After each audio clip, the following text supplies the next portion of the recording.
আমরা নতুন একটি বাংলাদেশ পেয়েছি, আলহামদুলিল্লাহ। নতুন ভোরের বাংলাদেশ। এখন আমাদেরকে ঐক্যবদ্ধ থাকতে হবে, বিচ্ছিন্ন থাকলে হবে না, ঠিক কি না? আমি প্রায় বলি, যখন আমরা একা থাকি তখন আমরা ব্যক্তি, যখন আমরা সবাই মিলি তখন আমরা শক্তি। আমাদের এই ইউনিটি, আমাদের এই ঐক্যবদ্ধ শক্তিকে আগামীর ইসলামের জন্য কাজে লাগাতে হবে। চিল্লায় বলেন ঠিক কিনা? Especially the Gen Z of Chapainababganj, the Gen Z of Rajshahi. তোমরা দেখিয়ে দিয়েছো কিভাবে জালিমকে শায়েস্তা করতে হয়। আল্লাহু আকবার। চোখের ইশারায় কি তাদের কানেক্টিভিটি, কি তাদের বোঝাপড়া।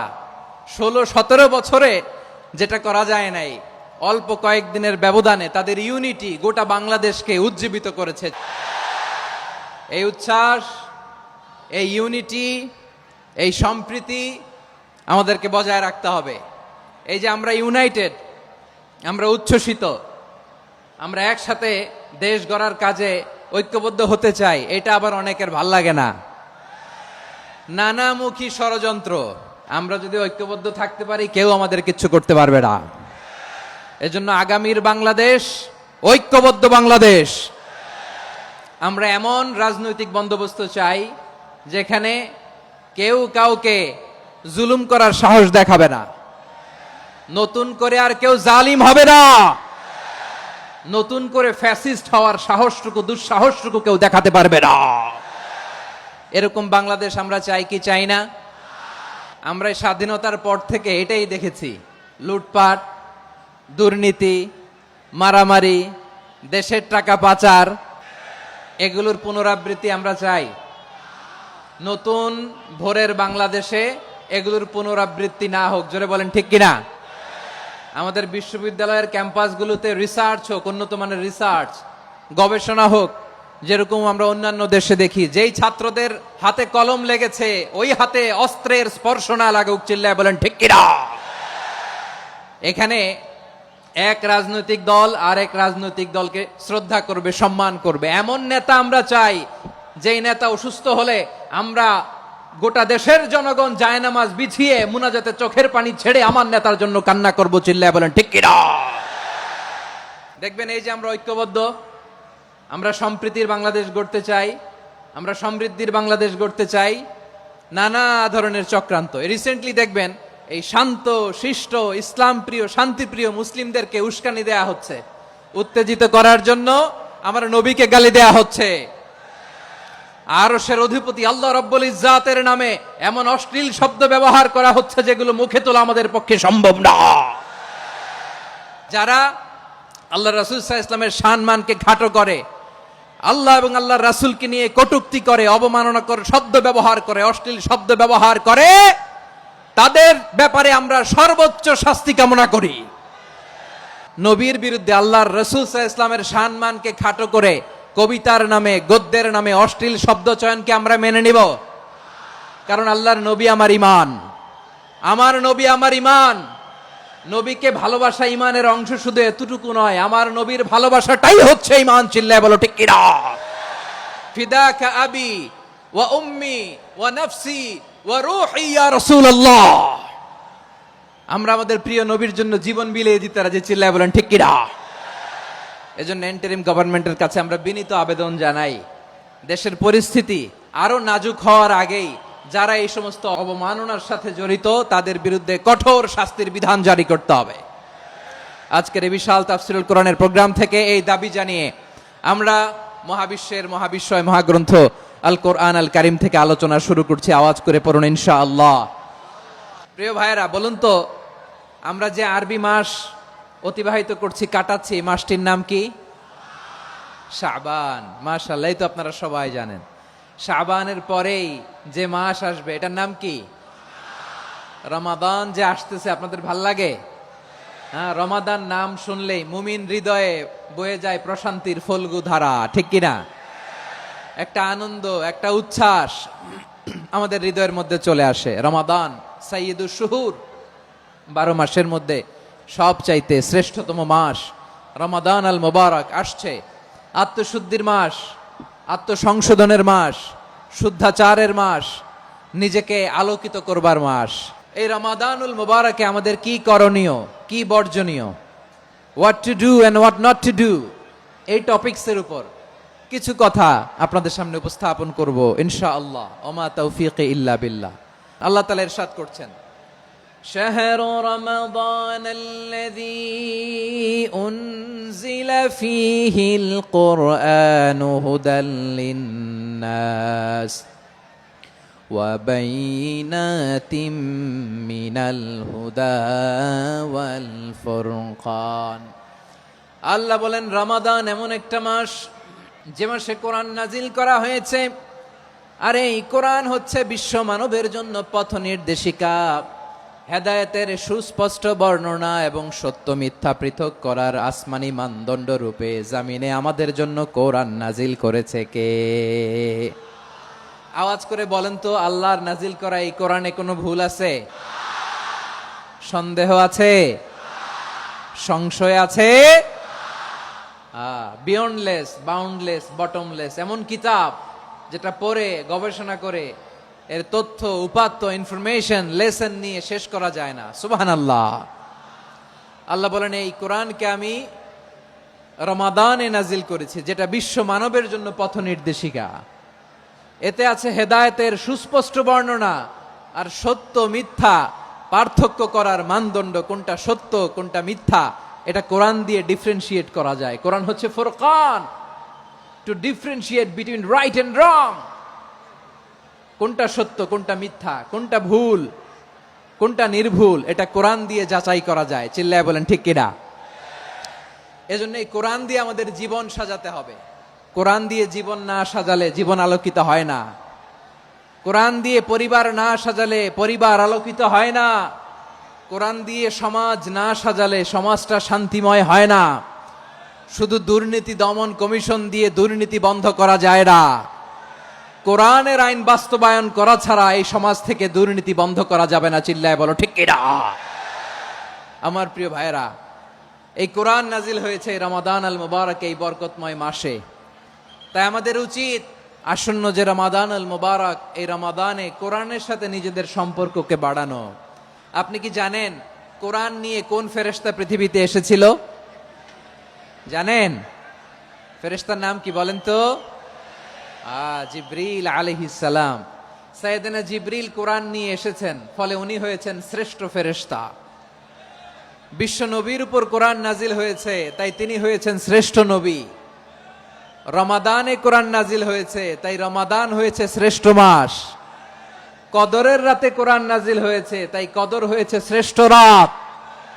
আমরাও যদি কোরআনের সাথে সম্পর্ক বাড়াই, আমাদের মর্যাদাও এরকম, আমাদেরকেও শ্রেষ্ঠ মানুষ বানায় দিবে কে? এজন্য কোরআনের সাথে সম্পর্ক বাড়াইতে রাজি আছেন তো? যারাই কোরআনের সাথে সম্পর্ক বাড়ায় এদের মর্যাদা বাড়ায় দেয় কে? শাবান মাস আসলে, রজব মাস আসলে সাহাবারা কি করতেন আসুন আমরা দেখি কিভাবে তারা রমাদানকে ওয়েলকাম জানাতেন। রজব শাবান আসলেই ওনারা রমাদান পর্যন্ত পৌঁছার আকুতি, আগ্রহ আর ফরিয়াদ আল্লাহর কাছে জানাতেন আর বলতেন, ইয়া আল্লাহ, রমজান পর্যন্ত আমাদের হায়াত বাড়িয়ে দাও। আল্লাহুম্মা বাল্লিগনা রমাদান, আল্লাহ তুমি রমজান পর্যন্ত আমাদের পৌঁছে দাও। আল্লাহুম্মা বারিক লানা ফি রজব ওয়া শাবান ওয়া বাল্লিগনা রমাদান, আল্লাহ রজব শাবানে বরকত দাও, আল্লাহ রমজান পর্যন্ত তুমি আমাদেরকে পৌঁছে দাও। আওয়াজ করে পড়ে না আমিন। আমার প্রিয় চাপাই নবাবগঞ্জের ভাইরা, গত বছর অনেকের সাথে আমরা একসাথে রমাদান কাটিয়েছি, তাদের অনেকে দুনিয়াতে এখন বেঁচে নাই, এরকম আছে না নাই? আচ্ছা, এই বছর যদি খুশনসিব হয় আমাদের, আমরা যদি পাই, আগামী বছরও যে রমাদান আমরা পাবো কোনো গ্যারান্টি আছে? তাহলে আসুন আমরা ভেবে নেই, হতে পারে this Ramadan could be the last and final Ramadan in our life. হতে পারে এই রমাদানই হতে পারে আমার জীবনের শেষ রমাদান। তাই আসুন আমরা আল্লাহর কাছে দোয়া করি, আল্লাহুম্মা বাল্লিগনা রমাদান, আল্লাহ তুমি রমাদান পর্যন্ত আমাদেরকে পৌঁছে দাও। আওয়াজ করে পড়েন আমিন। ইবনু রাজাব আল হাম্বালি লাতাইফুল মাআরিফের মধ্যে লিখেছেন, সাহাবারা ওনারা রমাদান কেন্দ্রিক, আমাদের সালাফ সালফে সালিহিনরা রমাদান কেন্দ্রিক জীবন কাটাতেন। ওনারা রমজান আসার 6 মাস আগে আল্লাহর কাছে দোয়া করতেন, আল্লাহ রমজান পর্যন্ত পৌঁছে দাও। রমজান চলে যাওয়ার পরে বাকি 6 মাস আল্লাহর কাছে দোয়া করতেন, আল্লাহ এই রমাদানে যে ইবাদত করেছি ইবাদত গুলো তুমি কবুল করে নাও। সুবহানাল্লাহ। তাহলে পুরো বছর রমাদান কেন্দ্রিক জীবন। রমজান আসার আগে 6 মাস দোয়া করতো, আল্লাহ আমরা যেন রমজান পাই। রমজান চলে যাওয়ার পরে বাকি 6 মাস বলতো, আল্লাহ রমজানে যে ইবাদত করেছি এগুলো তুমি কবুল করে নাও। সুবহানাল্লাহ। আবার এই শাবান মাসে আল্লাহর হাবিব সাল্লাল্লাহু আলাইহি ওয়াসাল্লাম সবচেয়ে বেশি রোজা রাখতেন। এই শাবান শেষে আমাদের মধ্যে আগমন করবে রমাদান, এবং এই রমাদানুল মুবারক আল্লাহ তাআলা আমাদের জন্য সিয়াম ফরজ করেছেন। কি ফরজ করেছেন? তিনি সূরাতুল বাকারার 183 নম্বর আয়াতে ইরশাদ করছেন, রাব্বুল আলামিন বলেন, ইয়া আইয়ুহাল্লাযীনা আমানু কুতিবা আলাইকুমুস সিয়ামু কামা কুতিবা আলাল্লাযীনা মিন ক্বাবলিকুম লাআল্লাকুম তাত্তাকুন। আল্লাহ বলেন, ও বিশ্বাসীরা শোনো শোনো, তোমাদের জন্য সিয়ামকে ফরজ করা হয়েছে, ঠিক যেমন ভাবে তোমাদের পূর্ববর্তী উম্মতদের উপরও সিয়ামকে ফরজ করা হয়েছিল, লাআল্লাকুম তাত্তাকুন, যাতে করে তোমরা সবাই মুত্তাকি হতে পারো। সুবহানাল্লাহ বলেন, যাতে করে তোমরা আল্লাহ সচেতন হতে পারো। তাহলে সিয়ামকে, এই সামনে যে রমাদান আসতেছে আমার প্রিয় ভাইয়েরা, এই পুরো রমাদান ব্যাপী সিয়াম সাধন করা, সিয়াম পালন করাকে আমাদের জন্য ফরজ করে দিয়েছে কে? এটা শুধু আমাদের উপরই ফরজ না, আমাদের আগে যত জাতিগোষ্ঠী এই পৃথিবীতে এসছে সবার উপরে সিয়াম পালনকে ফরজ করেছে কে? তবে ধরনটা ভিন্ন ছিল, এক এক জাতিগোষ্ঠীর জন্য এক এক ধরনের ছিল। আমাদের জন্য সিয়াম ফরজ টানা 1 মাস 30 দিন বা 29 দিন। পূর্ববর্তী অনেক উম্মতের উপর 1 মাস ছিল না, 3টা ফরজ ছিল। কয়টা? প্রতি মাসের 13, 14, 15 ফরজ ছিল তাদের জন্য। কারো জন্য শুধু একটা, আশুরার রোজা। কোন কোন উম্মতের জন্য 10টা।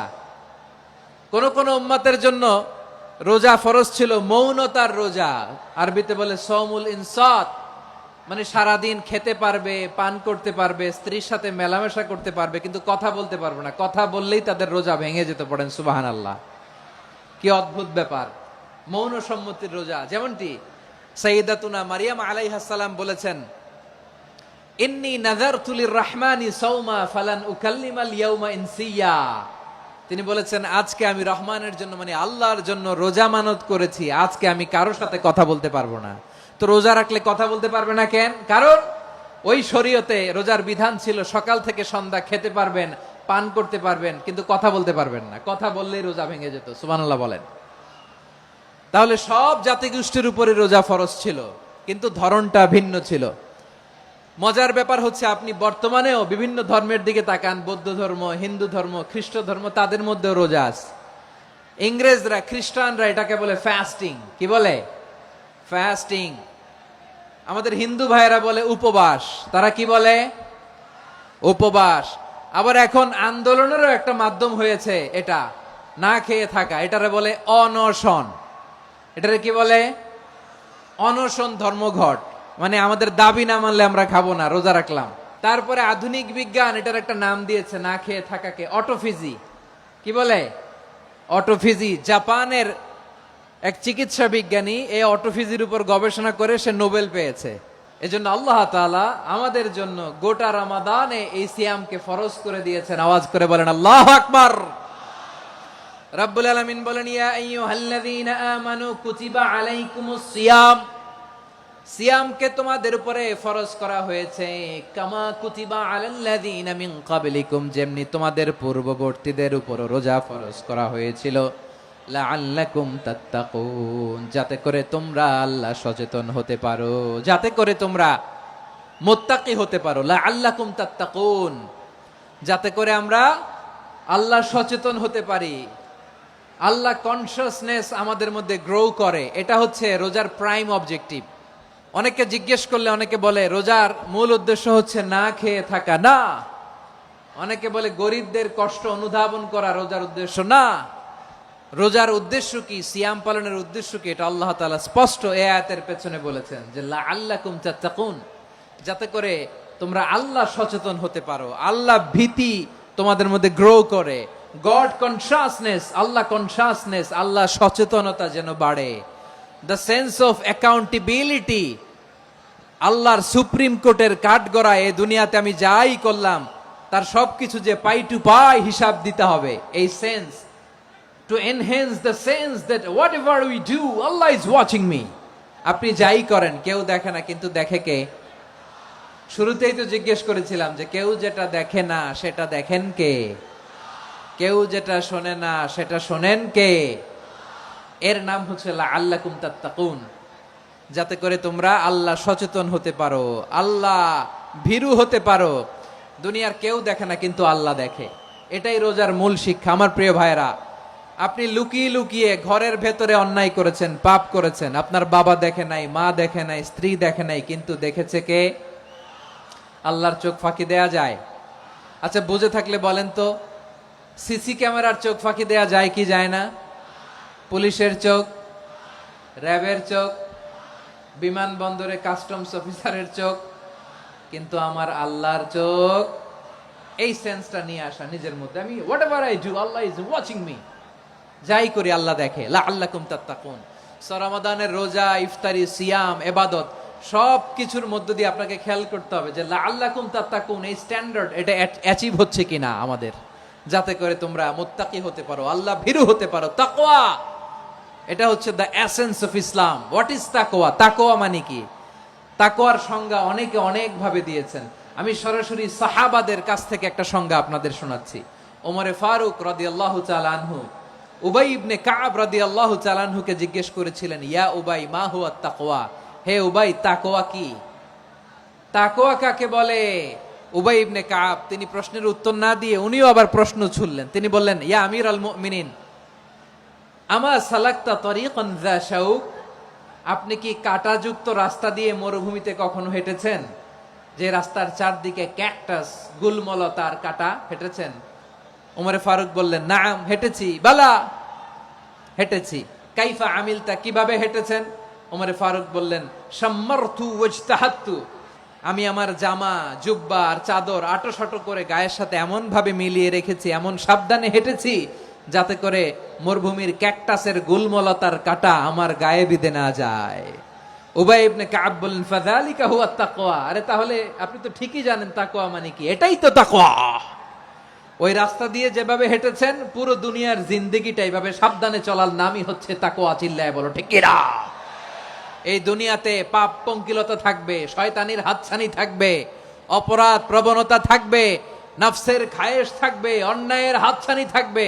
সব কিছুকে দলে মুচড়ে পেছনে ফেলে সাবধান হয়ে এই দুনিয়ার সিরাতুল মুস্তাকিমের পথে চলতে হবে। যেই রাস্তা শুরু হয়েছে দুনিয়াতে, শেষ হয়ে গিয়েছে আল্লাহর জান্নাতের ভেতরে। চিল্লায় বলেন ঠিক কিনা? আমার প্রিয় চাপাই নবাবগঞ্জের ভাইয়েরা, এটার নামই তাকওয়া। উবাই ইবনে কাব বললেন, ও আমিরুল মুমিনিন, ওই কাঁটাযুক্ত গুলমলতার রাস্তার মধ্যে ঠিক যেমনি সাবধান হয়ে আপনি হেঁটেছেন, এই দুনিয়ার বুকে ওই সাবধান হয়ে চলার নাম হলো তাকওয়া। সুবহানাল্লাহ। তাকওয়ার শুধু দুইটা নমুনা আপনাদের সামনে পেশ করব, আপনাদের ক্লিয়ার হয়ে যাবে। একটা নমুনা তো দিলাম, আরেকটা নমুনা, সেটাও ওমরে ফারুক রাদিয়াল্লাহু তাআলা আনহুর জীবনী থেকে। উনি ছিলেন ন্যায়পরায়ণ শাসক। রাত্রিবেলা প্রজাদের কি হাল হাকিকত, কি অবস্থা, ঘুরে ঘুরে প্যাট্রোলিং করতেন পুলিশের মতো।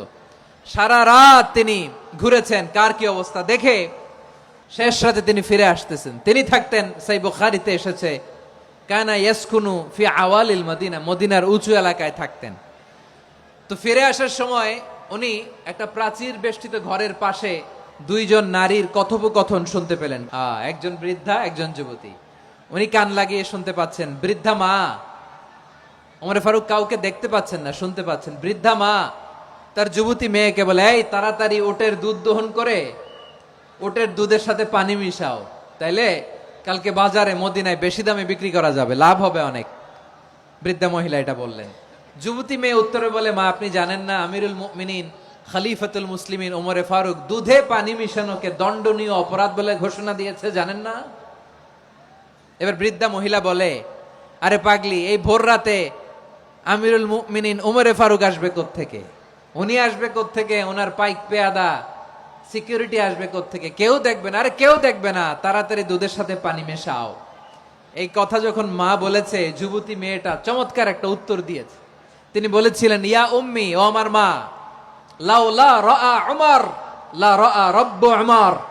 ও আমার প্রিয়তমা মা, আপনি ঠিকই বলেছেন, গভীর রাতে ওটের দুধে পানি মিশালে ওমর দেখবে না, কিন্তু মা খেয়াল রাখবেন, ওমর যদি নাও দেখে, ওমরের রব কিন্তু দেখে। চিল্লায় বলেন ঠিক কিনা?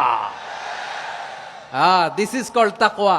এজন্য রব্বুল আলামিন বলেন, লা তুদরিকুহুল আবসার ওয়া হুয়া ইউদরিকুল আবসার ওয়া হুয়াল লাতীফুল খাবীর।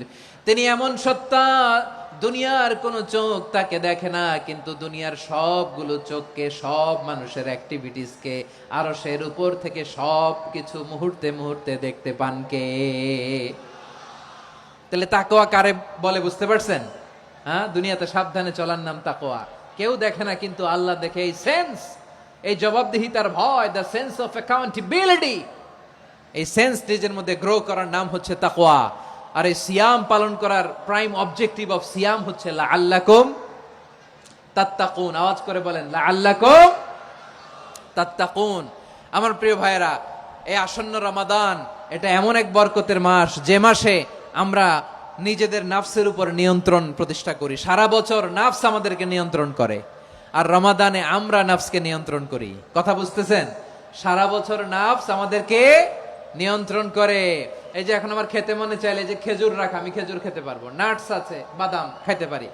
খাইতে মন চাইলে পানি, আমার রুহুটা চায়, আমার নাফসটা খেতে চায়, আমি খেতে পারি, পান করতে পারি। বিবাহিতরা দিনের বেলায় স্ত্রীর সাথে মেলামেশা করতে চাইলে করতে পারে, কিন্তু রমাদানে দিনের বেলায় খেতে মনে চায়, কিন্তু আমরা খাই।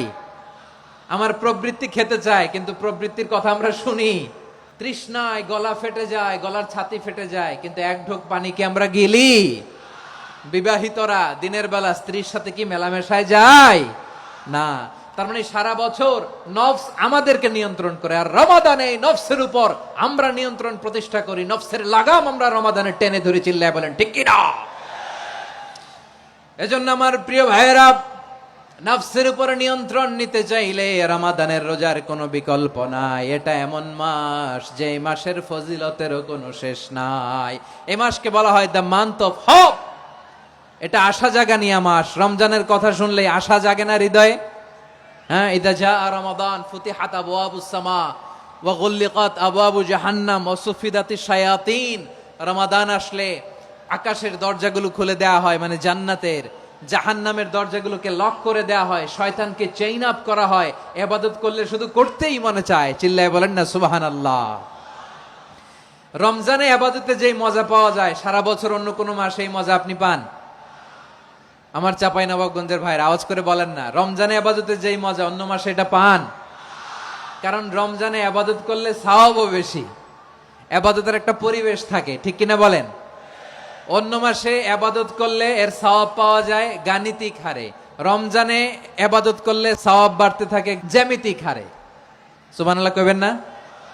অন্য মাসে সওয়াব বাড়ে গাণিতিক হারে, রমাদানে ইবাদত করলে সওয়াব বাড়ে কিভাবে? জ্যামিতিক হারে বাড়ে। দেখেন, রমাদানে একটা নফল করলে ফরজের সমান সওয়াব, একটা ফরজ করলে 70 থেকে 700 গুণ সওয়াব। রমজানে ওমরা করলে হজের সমান সওয়াব। দ্য মান্থ অফ হোপ, আশা জাগানিয়া মাস। এই মাস আমাদেরকে হোপফুল করে, আশাবাদী করে। রমাদান যেমনি দ্য মান্থ অফ হোপ, আশা জাগানিয়া মাস, এট দ্য সেম টাইম এই রমাদান হচ্ছে মান্থ অফ ওয়ার্নিং, একটা ওয়ার্নিং এর মাস। নবী যেমনি আশা জাগাইছে, আবার ওয়ার্নিং দিয়েও গেছে, খবরদার। ওয়ার্নিংটা কেমন? আল্লাহর হাবিব সাল্লাল্লাহু আলাইহি ওয়াসাল্লাম মসজিদে নববীর ভেতরে, হঠাৎ তিনি মসজিদে নববীর মিম্বারে পা রেখে বললেন আমিন। দ্বিতীয় ধাপে পা রেখে বললেন আমিন, তৃতীয় ধাপে পা রেখে বললেন আমিন। সাহাবারা অবাক হয়ে বললেন, ইয়া রাসূলুল্লাহ, ইয়া হাবিবাল্লাহ, 3 বার শুধু আমিন আমিন পড়লেন, কেন পড়লেন আমরা কিছু জানি না, আমাদেরকে জানিয়ে দেন কেন আপনি 3 বার আমিন বললেন। রাহমাতাল লিল আলামিন আল্লাহর হাবিব বললেন, ও আমার প্রাণের সাহাবীরা, আমি যখন মসজিদে নববীর মিম্বারের প্রথম ধাপে পা রেখেছি, সাইয়েদনা জিবরিল এসে আমাকে বলেছে, ও নবী, আপনার নাম শুনে যে ব্যক্তি আপনার উপর দুরূদ পড়ে না তার ধ্বংস। আপনি বলেন আমি বলেছি আমিন। দ্বিতীয় ধাপে পা রাখার পর সাইয়েদনা জিবরিল বললেন, ইয়া রাসূলুল্লাহ, মাতা পিতাকে বার্ধক্য অবস্থায় পেয়ে তাদের সেবা করে, তাদের সাথে সদাচরণ করে যে সন্তান জান্নাত কামাতে পারলো না, তার জন্য ধ্বংস। আপনি বলেন আমিন। আমি বলেছি আমিন। আবার মিম্বারের তৃতীয় ধাপে ঠিক যখনই আমি পা রাখলাম, সাইয়েদনা জিব্রাইল বললেন, নবী, রমজান মাস পাওয়ার পরে এই মাসে ইবাদত করে যে ব্যক্তি নিজের গুনাহ মাফ করাতে পারলো না, তার জন্য ধ্বংস আপনি আওয়াজ করে পড়েন আমিন। কত বড় ধমক, কত বড় ওয়ার্নিং দেখছেন, যে রমাদান পেয়েছে কিন্তু রমাদানের ইবাদত করার মধ্য দিয়ে সে নিজেকে জাহান্নাম থেকে মুক্ত বানাতে পারলো না, তার উপর আল্লাহ লানত, তার জন্য ধ্বংস। সাইয়েদনা জিব্রাইল বলেছেন আমিন, স্বয়ং বিশ্বনবীও বলেছেন আমিন। আওয়াজ করে পড়েন নাউযুবিল্লাহ। তাহলে রমজান আসবে আর আমরা নিজেদেরকে জাহান্নামীদের লিস্ট থেকে নাম কাটিয়ে জান্নাতীদের লিস্টে উঠাতে পারবো না। এর চেয়ে বড় হতভাগা কি আর কেউ থাকতে পারে? তাহলে রমাদানের এই রহমত, বরকত, মাগফিরাত, ফজিলত আমাদের কামাই করার দরকার আছে না নাই? আমার প্রিয় ভাইরা, আপনি পৃথিবীতে যত ইবাদত করেন সব ইবাদতের সওয়াব নির্ধারিত। এটা পাবেন বা ওইটা পাবেন, এই সওয়াব জান্নাতে, এই বাড়ি ওই বাড়ি। শুধু সিয়ামের সওয়াবটা অনির্ধারিত। কুল্লু আমাল ইবনে আদম ইউদাফ আল হাসানাতু আশরু আমসালিহা ইলা 700 দিফিন ইল্লা সাওম। সব নেক আমলের সওয়াব বাড়তে বাড়তে 700 গুণ, কিন্তু রোজা ছাড়া। রোজার সওয়াব কি হবে? বান্দা খালি রোজা রাখে, ফেরেশতারা কিছু লিখতে পারে না আমল নামায়, কারণ আল্লাহ বলে এটা কিছু লিখিস না, কারণ as-সাওমু লি, এই রোজা রাখছে আমার জন্য, ওয়া আনা আজজি বিহি, এই রোজার সওয়াব, প্রতিদান, অ্যাওয়ার্ড এটা কিয়ামতের দিন আমি আল্লাহ নিজ হাতে দেব, নিজ হাতে দেব। আরেক বর্ণনায় এসেছে ওয়া আনা উজজা বিহি, আমি আল্লাহ নিজেই হয়ে যাব রোজার প্রতিদান। সুবহানাল্লাহ পড়েন। আবার আল্লাহর হাবিব বলেন, ইন্না ফিল জান্নাতি সামানিয়াতু আবওয়াব, জান্নাতের দরজা মোট 8টা। ফিহা বাবুন ইউসাম্মা আর-রায়্যান, 8টা দরজার মধ্যে স্পেশাল একটা দরজা আছে, ওই দরজাটার নাম হলো আর-রায়্যান। রায়্যান দরজা, লা ইয়াদখুলুহু ইল্লা সাইমুন, রোজাদাররা ছাড়া কেউ ওই রায়্যান দরজা দিয়ে জান্নাতে ঢুকতে পারবে না। শুধু রোজাদারদের জন্য ওই দরজাটা খোলা থাকবে। দরজাটার নাম আর রায়্যান। শব্দটা কেমন লাগে? ভালো লাগে। অনাগত সন্তান যদি কারো আসে, ছেলে সন্তান, নাম রেখে দিয়েন আর রায়্যান। কি নাম? লা ইয়াদখুলুহু ইল্লা সাইমুন, রোজাদাররা ছাড়া কেউ ঢুকতে পারবে না। মান দাখালাহু লাম ইয়াজমা আবাদা, একবার যে এই গেট দিয়ে ঢুকবে, he will never be thirsty again, তার গলা থেকে চিরকালের জন্য আল্লাহ তৃষ্ণা মিটাইয়া দিবে। আমরা ওই রায়্যান দরজা দিয়ে সেদিন জান্নাতে ঢুকতে চাই কি চাই না?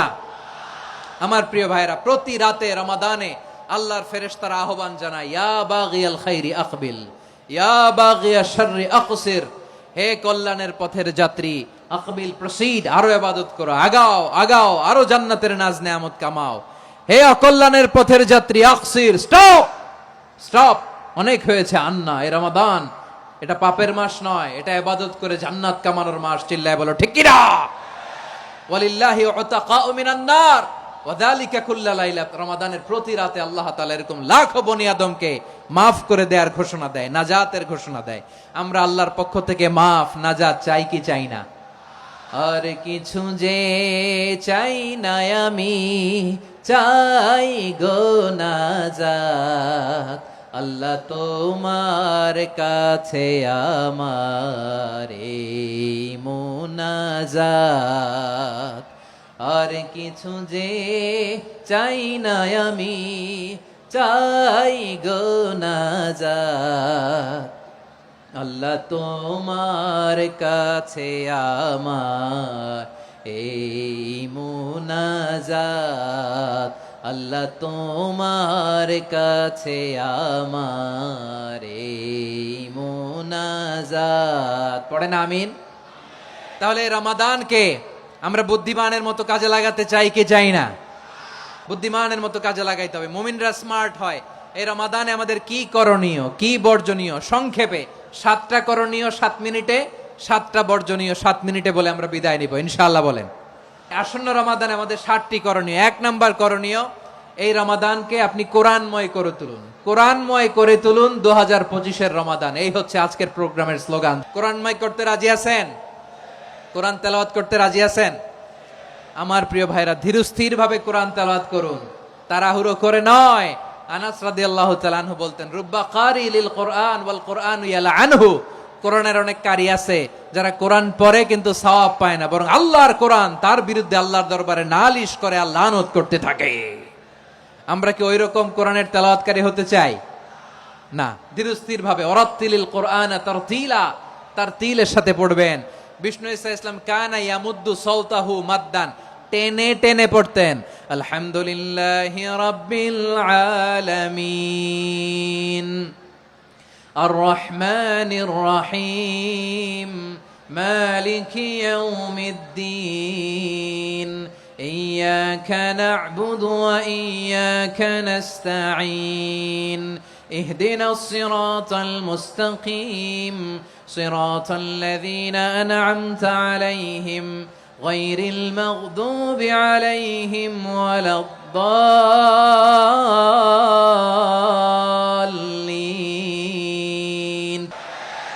কানা ইয়ামুদ্দু সাওতাহু মাদ্দান, টেনে টেনে পড়তেন। ওয়া কানা ইউকাত্তিউ আয়াতান আয়াতান, প্রত্যেক আয়াত পড়ে পড়ে তিনি থামতেন। এভাবে কোরআন পড়তে হবে।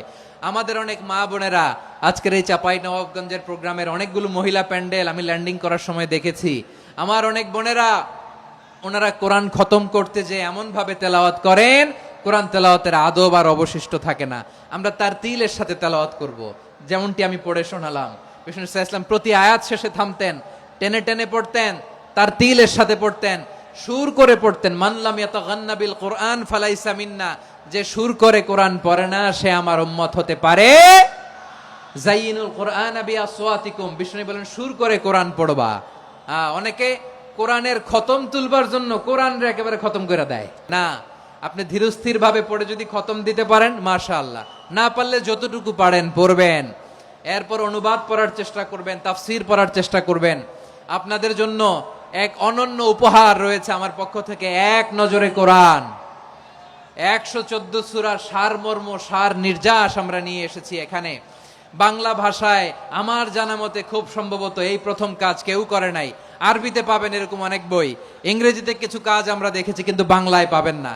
এত চমৎকার ভাবে আমরা সূরাগুলোর সারমর্ম, সার নির্যাস তুলে ধরার চেষ্টা করেছি। 5 পৃষ্ঠায় আপনি জেনে যাবেন এই সূরার সেন্ট্রাল থিম কি, এই সূরায় কি কি নিয়ে আলোচনা করা হয়েছে, এই সূরা থেকে মূল লেসন কি, মূল শিক্ষা কি, সহজে আপনারা বুঝে যাবেন। সুযোগ হলে এটা সংগ্রহ করবেন আপনারা। যে কোনো ধরনের ভালো অনুবাদ আপনারা পড়বেন, তাফসীর পড়বেন। আমরা কোরআনময় করতে চাই। খতম কোরআনে রমাদানের 1 খতম দেওয়ার একটা সহজ পদ্ধতি হচ্ছে, রমাদানের প্রতি নামাজের পরে 4 পৃষ্ঠা। প্রতি নামাজের পরে কয় পৃষ্ঠা? 4 পৃষ্ঠা। তাহলে 5 ওয়াক্তে 4 পাঁচা 20 পৃষ্ঠা। হেফজে কোরআন গুলো 20 পৃষ্ঠা এক পারা।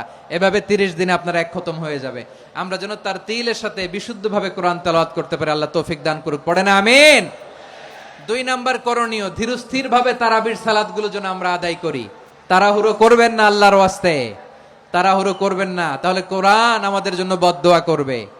তাড়াহুড়ো করবেন তারাবির নামাজে। তারাবির নামাজ সালাতুত তারাবিহ মানে বিশ্রামের নামাজ। আর আমরা পড়ি সালাতুল কিতার, রেলগাড়ির মতো নামাজ। না, এরকম করবেন না। ইমাম সাহেবদেরকে আশ্বস্ত করুন যে ইমাম সাহেবরা আমরা পিছনে আসি আপনাদের সাথে, আপনি আস্তে আস্তে পড়েন, তারতিলের সাথে পড়েন, ধীরস্থির ভাবে তারাবির সালাত পড়বেন। সারা বছর এই সুযোগ হয় না দাঁড়িয়ে কোরআন শোনার, এরকম আয়োজন ব্যবস্থাপনা সারা বছর আর আমরা পাই বলেন তো না। তারাবির সালাতের রাকাত বিতর্ক এড়িয়ে চলুন। রাকাত নিয়ে বিতর্ক করবেন না। 8 রাকাত 20 রাকাত নিয়ে যে মারামারি এই দেশে, এটা শয়তানের ফন্দি। চিল্লায় বলেন এটা কার ফন্দি? আমরা 20 রাকাত পড়ি, আপনারা হয়তো 8 রাকাত পড়েন, কোনো অসুবিধা নাই। আমরা যারা 20 রাকাত আমরা পড়তেছি, আমরা 20 রাকাতের কথাই বলি। 20 রাকাত আমরা পড়বো আজীবন। সৌদি আরবে মক্কা মদিনায় 20 রাকাত পড়ে, কোনো অসুবিধা নাই। অন্যান্য মসজিদ গুলো 8 রাকাত পড়ে। এই নিয়ে এদের মধ্যে মারামারি আছে? হ্যাঁ। আর এই জন্য রাকাত বিতর্ক এড়িয়ে চলবেন। প্রিয় ভাইয়েরা, আপনার আমল আল্লাহর কাছে কবুল হবে সংখ্যার বিচারে না উত্তমতার বিচারে? বলেন তো। উত্তমতার বিচারে। কত চমৎকার ভাবে আপনি আল্লাহর সামনে দাঁড়াতে পারছেন এটা বিবেচ্য। রুকু সেজদাগুলো সুন্দরভাবে করবেন। রুকু থেকে সোজা হয়ে দাঁড়ানো ওয়াজিব। 2 সেজদার মাঝখানে সোজা হয়ে বসা ওয়াজিব। এই তা'দিলুল আরকান বাদ দিলে হানাফি মাযহাব মতে সৌ সেজদা দিতে হবে, অন্য মাযহাব মতে নামাজই হবে না আপনার। এই জন্য ধীরস্থির ভাবে তারাবির সালাত যেন আমরা আদায় করি। পারা যাবে তো ইনশাআল্লাহ? 3 নাম্বার, তাহাজ্জুদের সালাত আদায় করুন। বছরের অন্য সময় উঠতে পারি না, অনেকে বলে হুজুর উঠতে পারি না, কিন্তু রমাদানে সাহারি খাওয়ার জন্য তো উঠাই লাগে। কি বলেন? আল্লাহর হাবিব বলেন তাসাহহারু ফা ইন্না ফিস সাহুরি বারাকা, তোমরা সাহারি খেও, কেননা সাহারির ভেতরে বরকত ঢুকায় দিয়েছে কে? একটা খেজুর, এক গ্লাস পানি খেলেও সারা দিন আপনাকে তরতাজা রাখে কে? তো সাহারির জন্য যেহেতু উঠতেই হয়, সাহারি খাওয়ার আগে বা পরে 2 রাকাত 4 রাকাত তাহাজ্জুদ পড়া যাবে না? রব্বুল আলামিন বলেন ওয়ামিনাল লাইলি ফাতাহাজ্জাদ বিহি নাফিলাতান লাকা আসা আইয়াবআসাকা রাব্বুকা মাকামান মাহমুদা। ও নবী, রাতের কিছু অংশ সময় তাহাজ্জুদের সালাত আপনি আদায় করবেন, কারণ এই তাহাজ্জুদ হলো আপনার জন্য নাফিলাতাল লাক, অতিরিক্ত ফরজ। আপনাকে মাকামে মাহমুদে অধিষ্ঠিত করবে কে? এজন্য যারা সম্মানিত হতে চান, সম্মানের আসনে যেতে চান, তাদের জন্য তাহাজ্জুদ অবধারিত। আমরা রমজানে সাহারির আগে তাহাজ্জুদ পড়তে চাই কি চাই না? এই নামাজটারে আল্লাহ বড্ড ভালোবাসেন। কেন জানেন? কারণ গভীর ঘুমকে স্যাক্রিফাইস করে আমরা এই নামাজ পড়ি। ঘুমের আরবি জানা আছে কারো? ঘুমরে আরবিতে কি বলে? অনেকগুলো আরবি আছে। একটা আরবি হচ্ছে নুআস, তন্দ্রা, তন্দ্রা, আমানাতান নুআসা কোরআনে এসেছে। আরেকটা আছে ঝিমুনি, ঝিমুনি, এইভাবে ঝিমুনি আসে ঘুমের আগে, এটারে বলে সিনা। এটারে কি বলে? সিনা। স্বাভাবিক ঘুমকে আরবিতে বলে নাউম। স্বাভাবিক ঘুমকে কি বলে? এই সিনা আর নাউমকে আল্লাহ এক আয়াতে এনেছেন, লা তাখুযুহু সিনাতু ওয়ালা নাউম। আল্লাহর তন্দ্রা নাই, ঘুম নাই, ঘুমের আগে যে তন্দ্রা আছে ওইটাও নাই। তাহলে নুআস, সিনা, নাউম পেলাম। আরেকটা ঘুমের আরবি হচ্ছে হুজুদ। এটা মাঝরাতের ঘুম, শেষ রাতের ঘুম, যেই ঘুমটা বড্ড মজা লাগে। কাঁথা টেনে টেনে, ব্ল্যাঙ্কেট টেনে টেনে আরেকটু ঘুমাইতে মন চায়, আরেকটু, আর 1 মিনিট, আর 2 মিনিট, এরকম একটা মজার ঘুম শেষ রাতে আছে না নাই? এই শেষ রাতের ঘুম, এই হুজুদের ঘুমকে স্যাক্রিফাইস করে যে সালাত পড়া হয়, ওই সালাতের আরবি নাম হচ্ছে সলাতুল হুজুদ বা সলাতুত তাহাজ্জুদ। চিল্লায় বলেন আল্লাহু আকবার। এজন্য আল্লাহ তাআলা তাহাজ্জুদের সালাতকে এত পছন্দ করেন। পড়বেন তো রমাদানে। 4 নম্বরে, মুক্ত হস্তে দান করুন। মুক্ত হস্তে দান করুন। ওয়ামা আতাইতুম মিন যাকাতিন তুরিদুনা ওয়াজহাল্লাহি ফাউলাইকা হুমুল মুদঈফুন। তোমরা মনে করো না যাকাত দিলে তোমাদের সম্পদ কমে যায়, এটা ভেবো না। বরং তোমরা আল্লাহর খুশির জন্য যে যাকাত দাও, তারপরে তোমার যে সম্পদ থাকে ওই সম্পদের মধ্যে প্রবৃদ্ধি দান করে কে? আপনি মনে করছেন দিলে কমে নাকি বাড়ে? বাড়ে। যেটা দান করেন, কামাসালি হাব্বা আম্বাতাত সাবআ সানাবিলা ফি কুল্লি সুমবুলাতিন মিয়াতি হাব্বা। 1 টাকা দান করলে এটা চারা বীজের মতো, রূপে দিলে 7টা শীষ, প্রতি শীষে হয় 100 শস্য দানা। আল্লাহ যারে চায় এরকম বাড়ায় দেয়, প্রবৃদ্ধি দেয়। সুবহানাল্লাহ। এজন্য মুক্ত হস্তে দান করতে রাজি আছেন? আগে আগে যাকাত ক্যালকুলেট করে রাখেন। আপনার যাকাত বর্ষ যদি পরেও হয়, দেরি করেও হয়, ধরেন যে প্রতি বছর মুহররমে দেন, আপনি আগে দিতে পারবেন। যাকাত অগ্রিম আদায় করা যায়। সুবহানাল্লাহ বলেন। বিষ্ণু ইসা ইসলাম রমাদানে এত দান করতেন, কানা আজওয়াদান নাস, কিন্তু রমাদানে আজওয়াদুন নাস আজওয়াদু বিল খাইরি মিনার রিহিল মুরসালা। প্রবাহিত বাতাসের চেয়ে বিশ্বনবী আরো বদান্যতা বেড়ে যেত। প্রবাহিত বাতাস যেমনি সবাইরে বাতাস দেয়, আস্তিক নাস্তিক মুমিন কাফির সবাইকে শীতল করে দেয়, তেমনি নবীজির রমাদানের দান ছিল এমন, কেউ নবীর কাছে চেয়ে ফিরে গিয়েছে এর নজির নাই। জোরে বলেন সুবহানাল্লাহ। রমাদানে দান করব, ইফতার শেয়ার করব। কাউকে ইফতারি করালে সারাদিন রোজা রেখে তার যে সওয়াব, আপনি ইফতার করানোর কারণে আপনার আমলনামায় ওই সওয়াব আল্লাহ ঢুকাই দিবেন। পড়েন সুবহানাল্লাহ। সাহাবারা বললেন, নবী আমরা গরিব মানুষ, ইফতারি খাওয়ানোর পয়সা নাই। আল্লাহর হাবিব বললেন, ওয়ালাউ বিমাজকাতি লাবান, 1 ঢোক দুধ, ওয়ালাউ বিতামরা, 1টাও খেজুর, ওয়ালাউ বিশারবাতিমা, 1 ঢোক পানি খাইয়েও যদি কারো রোজা ভাঙাও, তারপরে ওই সওয়াব তোমার আমলনামায় দিবে কে? তাহলে মুক্ত হস্তে দান করুন, 4 নাম্বার। 5 নাম্বার হচ্ছে কদর তালাশ করুন। রমজানের সবচেয়ে দামি সময়। বিষ্ণু বলেন, মান হরিমা খাইরাহা ফাকাদ হরিম, যে কদর মিস করলো সে সব মিস করলো, হি ইজ দ্য লুজার। আচ্ছা বলেন, এই বরকতের মাসে আমরা কি লুজার হতে চাই না গেইনার হতে চাই? ইন্না আনজালনাহু ফি লাইলাতিল কদরি ওয়া মা আদরাকা মা লাইলাতুল কদর লাইলাতুল কদরি খায়রুম মিন আলফি শাহর। পড়েন আল্লাহু আকবার। লাইলাতুল কদরি খায়রুম মিন আলফি শাহর, হাজার মাসের চেয়েও সেরা। 1000 মাসে হয় 83 বছর 4 মাস। 83 বছর 4 মাস টানা ইবাদত করলে যেই সওয়াব, কদরের রাতে ইবাদত করলে অতটুকু সওয়াব আপনি পাবেন, আল্লাহ সেটা বলে নাই। আল্লাহ বলে তার চাইতে বেশি সওয়াব দিয়ে আপনার আমলনামা ভরে দিবে কে? কদর যেন মিস না হয়। 21, 23, 25, 27, 29 নাকি খালি 27? না, ফালতামিসু ফিল আশরিল আওয়াখিরি ফিল মিনাল ভিতরি, রমজানের শেষ দশকের বেজর রাতগুলোকে কদর হিসেবে তালাশ করো। আল্লাহর হাবিব সাল্লাল্লাহু আলাইহি ওয়াসাল্লাম শেষ 10 দিন টানা ইবাদত করতেন, টানা ইবাদত।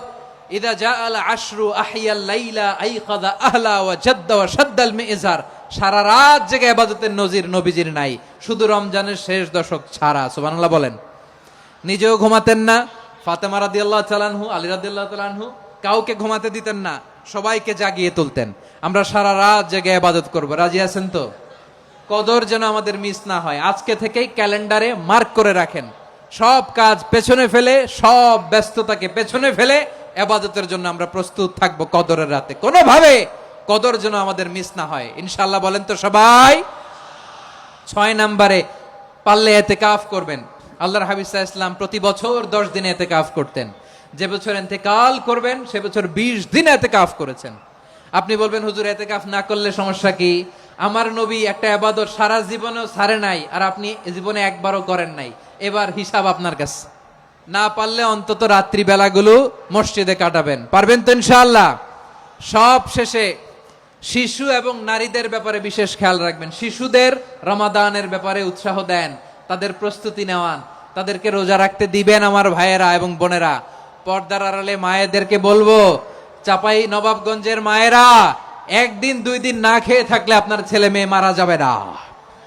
ওদেরকে উৎসাহিত করেন, ওদের ছোট্ট যারা রাখতে দেন, বলেন যে বাবা সকাল থেকে দুপুর পর্যন্ত না খেয়ে থাকলে তোমার অর্ধেক রোজা, এরকম 2 দিন অর্ধেক মিলে তোমার 1 রোজা। এরকম আমি কত রোজা রাখছি ছোটবেলায়, কোনো হিসাবই নাই। আমার দাদি বলতো সকাল থেকে না খেয়ে দুপুর 12টা পর্যন্ত রাখলে নাকি অর্ধেক হয়, এরপরের দিন অর্ধেক, 2 অর্ধেক মিলে 1 রোজা। এটা তো আসলে রোজা হয় না, কিন্তু তাকে উৎসাহ দেয়া। ইফতার প্রোগ্রামগুলোতে নিবেন আমাদের বাচ্চাদেরকে, দেখবেন যে ওর ক্ষুধা লাগতেছে, খায় না, কারণ কেউ খায় না। একজন আজান দিচ্ছে, সবাই খেজুর নিয়ে ইফতার করতেছে। এই দৃশ্য, এই ট্র্যাডিশন, এই ইবাদত, এই তারবিয়া ওর আগামীর জীবনটাকে সুন্দর করবে। চিল্লায়া বলেন ঠিক কি না? এভাবে আগামীর প্রজন্মকে আমাদের গড়তে হবে। শিশুদের রোজার ব্যাপারে প্রস্তুতি নিন, উৎসাহ দিন। আর নারীদেরকে কষ্ট দিবেন না। সারা দিন পেঁয়াজু, আলুর চপ, বেগুনি, পাকোড়া, ছোলা, মুড়ি, শরবত, রুয়াবজা আছে না নাই, বানাতে বানাতে আমাদের বোনেরা কাহিল হয়ে যায়, আর তারাবি পড়তে পারে না, ইবাদত করতে পারে না। আমরা যেন আমাদের বোনদের প্রতি ইহসান করি, পারবেন তো সবাই? এই 7টি করণীয়, 7টি বর্জনীয়। 1 নাম্বার, বিলম্বে ইফতার করবেন না কখনো। 1 নাম্বার, দেরি করে ইফতার করা নিষিদ্ধ। ইহুদিরা দেরি করে ইফতার করে। লা ইয়াজালুন নাসু আলা খাইরিন মা আজ্জালুল ফিতরা। বিশ্বনবী বলেছেন এই উম্মত যতদিন আগে আগে ইফতার করবে, এই উম্মতের কপাল থেকে কল্যাণ কেউ ছিনিয়ে নিতে পারবে না। চিল্লায় বলেন ঠিক কি না? আজানের জন্য বসে থাকবেন না, সময় দেখবেন। স্থানীয় সময় যখন সূর্যাস্ত হওয়া মাত্রই বিসমিল্লাহ, খেজুর খেয়ে ফেলবো, পারবেন তো? 2 নাম্বার, রমাদানের পবিত্রতা বজায় রাখবো। কোনো তর্ক বিতর্ক অশ্লীলতায় আমরা জড়াবো না, ঝগড়া করবো না, সরাসরিও না, ফেসবুকেও না। করবেন? কেউ গালি দিলে বলবেন ইন্নিমরুন সায়েম, আমি রোজাদার। আল্লাহর হাবিব শিখিয়েছেন, কেউ যদি তোমার গালি দেয়, কটু কথা বলে, অশ্লীল কথা বলে, রমজানে তুমিও বলতে পারবে না। তুমি বলতে পারবা ইন্নিমরুন সায়েম, আমি রোজাদার। আজকে থেকে নিয়ত করেন, রমজানে কেউ গালি দিলে আপনি একটা গালি দিবেন নাকি? কি বলবেন? রোজাদার, রমজানের পবিত্রতা আমি ভঙ্গ করতে পারবো না। অশ্লীল নাটক, সিনেমা আমরা দেখবো না। ব্যাড হ্যাবিট থাকলে রমাদানে এটা ছাড়ার মহা সুযোগ। স্মোকিং এর অভ্যাস আছে অনেকের, ঠিক কিনা? যদি কারো থাকে, কে করে হাত তোলালাম না আমি। এই রমাদানে এই স্মোকিং হ্যাবিট থেকে আমরা বেরিয়ে আসবো, ঠিক কিনা বলেন? তিন নাম্বার, আমরা মিথ্যা বলবো না। বিশ্বনবী বলেন, মানলাম ইয়াদা কাওলা যুরি ওয়াল আমালা বিহ ফালাইসা লিল্লাহি হাজাতুন ফি আইয়াদা আতআমাহু ওয়া শারাবা। যে রমজানে মিথ্যা কথা, মিথ্যা কাজ, মিথ্যা সাক্ষী ছাড়তে পারে নাই, তার না খেয়ে থাকা, উপবাস থাকা দিয়ে আল্লাহর কিছু যায় আসে না। এজন্য মিথ্যার সাথে আমাদের কোনো সম্পর্ক আছে? মিথ্যা বলবো না। চার নাম্বার, অপচয় করব না। ইন্নাল মুবাযযিরিনা কানু ইখওয়ানাশ শায়াতিন ওয়া কানা শাইতানু লিরাব্বিহি কাফুরা। অপচয়কারী শয়তানের ভাই। আচ্ছা, যে শয়তানের ভাই ও নিজেও আরেকটা কি? শয়তান। অপচয় করব না। ইফতারি করতে যে আমরা অনেকে অপচয় করি, এগুলো করবেন আপনারা না। অপচয় অপব্যয় করব না। 5 নম্বরে রিয়া, লোক দেখানো ইবাদত আমরা করব না। লোক দেখানোর জন্য নামাজ, রোজা, জিকির, তেলাওয়াত, দান সদকা এগুলো করলে আল্লাহর দরবারে এগুলো কবুল হবে। বিশ্বনবী বলেন, দাজ্জালের ফিতনার চেয়ে একটা বড় ফিতনার ভয় আমি করি, সেটা কি? আর রিয়া, শো অফ মেন্টালিটি, লোক দেখানো মানসিকতা। এটা থেকে আমরা বিরত থাকবো ইনশাআল্লাহ। 6 নাম্বার, অনেক গুরুত্বপূর্ণ, ব্যবসায়ী ভাইয়েরা, অনেক অসাধু ব্যবসায়ী আছে রমজান আসলে নিত্য প্রয়োজনীয় পণ্যের মূল্য বৃদ্ধি করে দেয়। এরকম আছে না নাই? এগুলো করবেন না। মজুদদারি করবেন না। পণ্যের কৃত্রিম সংকট বাজারে করবেন না। আপনি লাখ টাকা কামায়া ভাবছেন যে রোজাদারদের কষ্ট দিয়ে ধনী হবেন, এমন রোগ আল্লাহ আপনারে দিবে, কোটি টাকা দিয়েও আপনি হাসপাতালের বিল পরিশোধ করার ক্ষমতা আপনার হবে না। খবরদার। শেষ বয়সে দেখবেন কি কষ্ট আপনার হয়। আপনি রোজাদারদের কষ্ট দিচ্ছেন, আল্লাহ আপনার সুখে রাখবে? আল্লাহর দোহাই লাগে, আমার ব্যবসায়ী ভাইয়েরা এটা করবেন না। আরব বিশ্বে আমরা দেখেছি, আরব বিশ্বের ব্যবসায়ীরা সারা বছরে ব্যবসা করে, রমজানে ভর্তুকি দেয়। আর আমার দেশের কিছু অসাধু ব্যবসায়ী রমজানে গলাকাটা ব্যবসা করে আর সারা বছর সেইটার উপর দিয়ে চলে। চিল্লায় বলেন ঠিক কিনা? করবেন না, এটা করবেন না। নিত্য প্রয়োজনীয় পণ্যের মূল্য বৃদ্ধি করা হারাম, পণ্যের কৃত্রিম সংকট তৈরি করা হারাম, মজুদদারি করা হারাম, রোজাদারদেরকে কষ্ট দেয়া হারাম, এটা করবেন না।